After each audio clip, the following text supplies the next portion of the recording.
Vamos falar então sobre temperamento. Temperamento é um assunto tão importante porque o temperamento é a base da nossa formação de personalidade, da formação de quem a gente vai ser. Então, temperamento é extremamente importante a gente conhecer o conceito e saber como avaliar. E, ao meu ver, a melhor teoria sobre temperamento é a do professor Diogo Lara, que eu tive o prazer aí de fazer o mestrado e doutorado com ele. E na teoria do professor Diogo Lara, tá, inicialmente a gente tem que falar que existem vários, no caso, variáveis de temperamento emocional. Então são vários vetores de temperamento emocional. Então eu vou falar de cada vetor aqui, tá? O primeiro vetor que a gente vai ver aqui, tá, é o vetor da vontade. Vontade, o que é? Vontade é a gente botar uma meta lá na frente e persistir, persistência. Isso é a vontade, a gente seguir, continuar, botar lá na frente, por exemplo, vou passar no vestibular. Então a pessoa vai ficar períodos sofrendo, estudando, deixando de fazer várias coisas para satisfazer com a meta lá na frente. Isso é vontade, persistência. A pessoa com alta vontade, em geral, progridem mais na vida. Então é a pessoa mesmo, no momento atual, tendo resultados que não são tão legais, a pessoa consegue persistir. Então, alguns transtornos mentais estão associados com perda de vontade, por exemplo, TDAH. TDAH, frequentemente, existe uma baixa persistência em função do sintoma de desatenção. A pessoa acaba sendo mais imediatista, não consegue muito projetar para o futuro. Tá? A esquizofrenia também, a pessoa perde a vontade, sintomas negativos. Por exemplo, a depressão também a pessoa cursa com falta de vontade. O outro vetor positivo é o desejo. O desejo é algo, como fala ali, de prazer imediato. A pessoa quer as coisas na hora, imediatismo. Então, pessoas que têm alto desejo têm uma tendência, por exemplo, a fazer uso de álcool, drogas, excesso de alimentação. Então, são pessoas ali que estão naquele momento, que são mais impulsivas, digamos assim, alto desejo. O outro ativador é a raiva.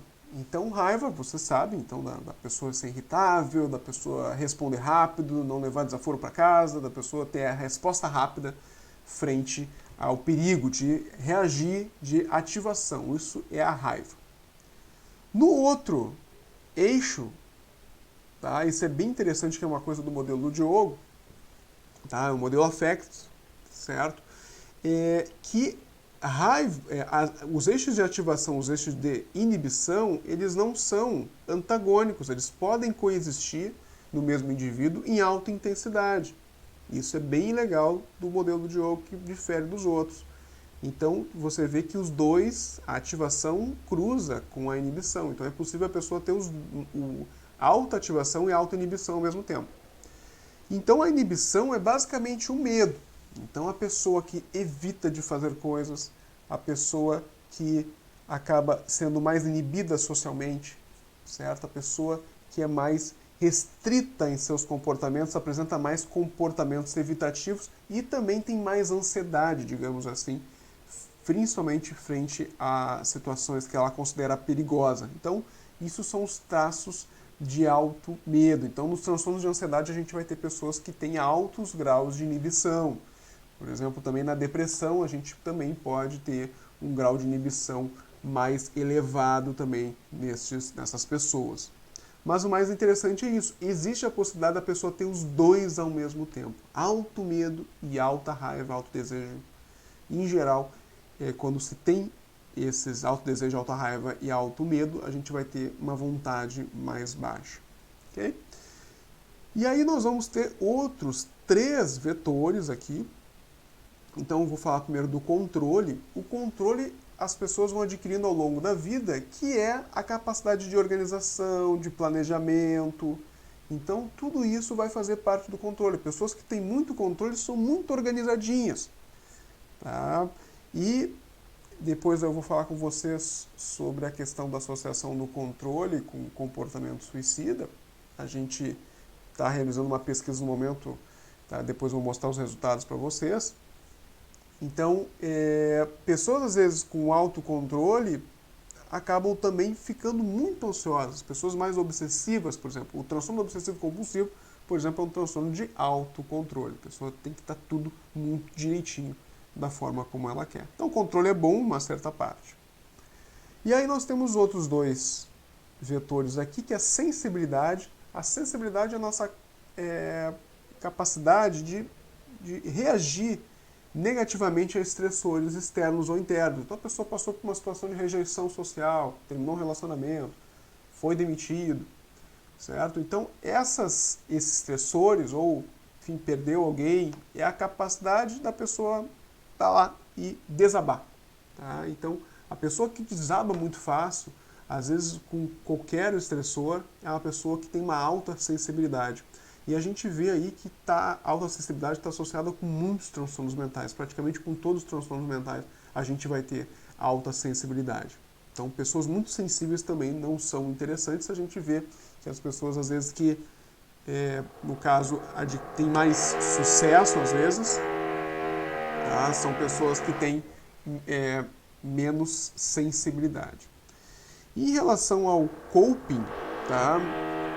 O coping é a capacidade da pessoa se reestruturar depois que ela cai. Então, da resolução de problemas. A gente comentou isso já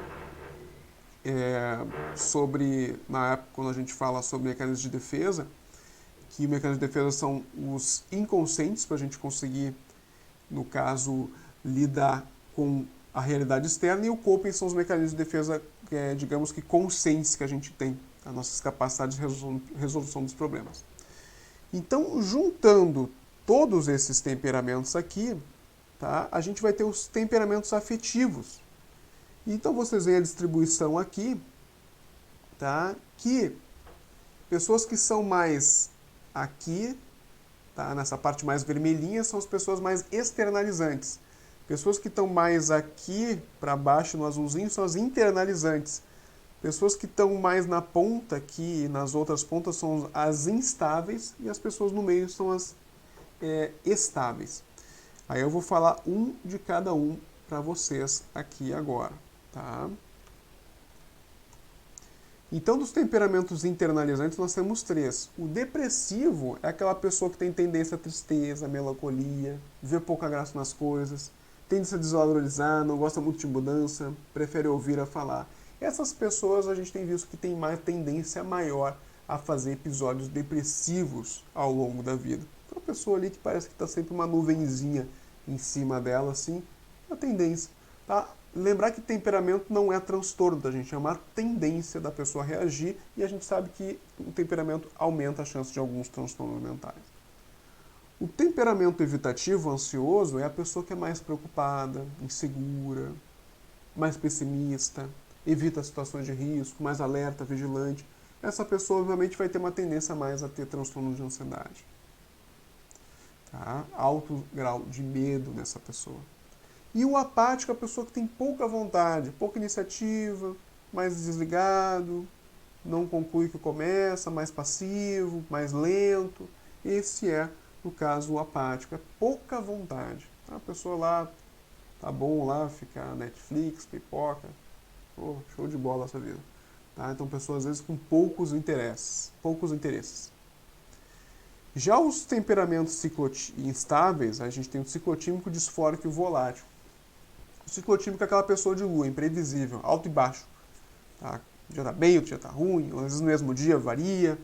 Tá? Aí reage às vezes desproporcionalmente aos fatos. Às vezes tem grande energia, entusiasmo, aí intercala com períodos mais de lentidão, período de interesse, desânimo. Então, o ciclotímico, várias pesquisas a gente tem mostrado aqui, junto com o professor Diogo Lara, que essas pessoas são muito vulneráveis a transtornos mentais. A quase todos os transtornos mentais que a gente tem visto, a comportamentos disfuncionais, inclusive comportamento suicida, que a gente vai abordar adiante. Então, o ciclotímico, ele está muito próximo também da parte da bipolaridade e também do transtorno de personalidade borderline. Então, é muito comum a gente ter temperamentos assim nessas pessoas. O disfórico já é a pessoa que tem uma tendência a se sentir agitado, tenso, ansioso, tudo ao mesmo tempo. Então é uma pilha de nervos, é uma pessoa muito irritada. Tá? Uma pessoa muito irritada, também muito associado com comportamentos hipomaníacos de transtorno do humor bipolar. Então a pessoa é complicado. Disfórico, opa, aquela pessoa a gente não pode se meter porque ela é a mais estourada mesmo. Tá? Então, às vezes é uma mistura de sintomas, assim, lembrando muito o episódio misto, às vezes, do transtorno humor bipolar. O volátil, mas aquele cara desligadão, assim, é meio deixa a vida me levar, o cara deriva. Tá? Então é desorganizado, desligado, às vezes ele é precipitado, tá? Muda de interesse rapidamente. Então é mais parecido assim com um TDAH, assim, tá? O volátil. Então é bem aquela música, né? Deixa a vida me levar. Então o cara tá ali, daqui a pouco tá em outro lugar, aí já troca de lançamento, já troca de emprego, mas às vezes é assim, tô de boa, é assim mesmo. Tá? E às vezes quando se irrita, assim, quando passa por um estresse, ele é que nem um elástico, assim, ele reage e já volta ao habitual dele. Aí os estáveis, nós temos o obsessivo, o eutímico e o hipertímico. O obsessivo é aquele cara exigente, dedicado, perfeccionista, detalhista, tem que ter o controle, não gosta de certeza e erro. Então é detalhista, ele acaba gastando mais tempo assim organizado. Às vezes é muito bom ter um temperamento obsessivo, mas às vezes quando é demais, né, a gente pode estar diante do paciente com transtorno de personalidade anancástico, né, que é obsessivo compulsivo, ou na frente de um paciente com transtorno obsessivo compulsivo, com toque. Então, isso é o perfil do obsessivo. Tá? O eutímico é o raridade, né? Mas, no caso, a pessoa que é, digamos, equilibrada, previsível, costuma só mudar por um motivo claro, tem uma boa disposição geral, se sente bem consigo mesmo. Então, a pessoa, digamos que estávelzinha, assim, tá? Então, a gente vê uma proporção grande até de pessoas que se declaram eutímicas. O hipertímico é um pouco diferente. O hipertímico, assim, é um cara meio pilhado demais, mas é um pilhado funcional. Tá? Não é aquela pessoa que é super pilhada e que acaba se atrapalhando com tudo, mas o hipertímico tem uma tendência ao bom humor, ser confiante, otimista, se divertir, novidades, gosta, faz várias coisas sem cansar, tem uma tendência à liderança, vai atrás do que quer. Tá? O hipertímico a gente vê que tem algumas pesquisas mostraram que é um traço assim, associado assim, com fatores protetivos de doença mental. Tá? E por último nós temos os externalizantes, tá? Que são as pessoas que reagem para fora, digamos. Né? Então tem o irritável, que é muito sincero, direto, determinado, mas também é explosivo e desconfiado. Que é uma pessoa que é direta, assim. Tá? Não que ela saia brigando com todo mundo, mas ela, olha, se posiciona, não leva desaforo para casa. Pessoa que é um pouquinho mais faca na bota, mas não que seja totalmente disfuncional. O disfórico ele é mais disfuncional. O desinibido é a pessoa aquela que é mais inquieta, ativa, espontânea, às vezes age de maneira inconsequente, às vezes fala demais, tá? Às vezes se irrita, mas logo melhora. Então, a pessoa que é mais hiperativa, assim, digamos, é o desinibido. É um pouco diferente do hipertímico. O hipertímico ele acaba não sendo tão hiperativo assim, tá? O desinibido é um pouquinho mais desorganizado, digamos assim. Tá? Lembra também um TDAH assim, da linha mais hiperativa. Tá? Mas não chega a ser também tão eufórico e maníaco assim, que aí é mais o eufórico. O eufórico é mais expansivo, falante, intenso, tem muitas ideias, é imediatista, explosivo, impaciente, se expõe a riscos por excesso de confiança, exagera no que dá prazer e não gosta de rotina. Esse é o eufórico, é mais parecendo um transtorno humor bipolar, assim, para cima, tá? Então, é mais ou menos assim, tá? Vocês podem, no caso, se avaliar. Eu vou colocar aqui abaixo o link do site que vocês podem vir a fazer a autoavaliação de vocês, no caso, para se conhecer.